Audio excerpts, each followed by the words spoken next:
একজন মা খিদার যন্ত্রণায় পানি খাচ্ছে, এই মাটাই জানে উনি কত কষ্টতে আছে।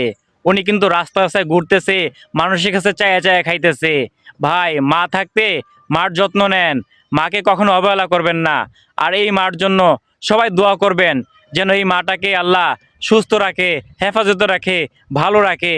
আর গরিব মানুষকে আপনারা যখন যেখানে দেখেন সবাইকে অবহেলা করবেন না। যদি কষ্ট দিতে থাকে আপনারা একটু পাশে দাঁড়ানোর চেষ্টা করবেন। আমি সবসময় বলবো, গরিব মানুষকে কখনো অবহেলা করবেন না, ঘৃণা করবেন না।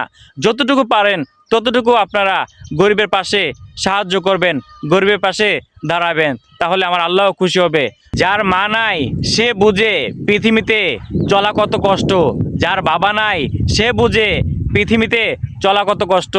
তাই বলতে চাচ্ছি, বাবা মাকে কখনো অবহেলা, কষ্ট দিবেন না। আর প্লিজ ভিডিওটা শেয়ার করে অন্য কাউকে দেখার সুযোগ করে দিবেন।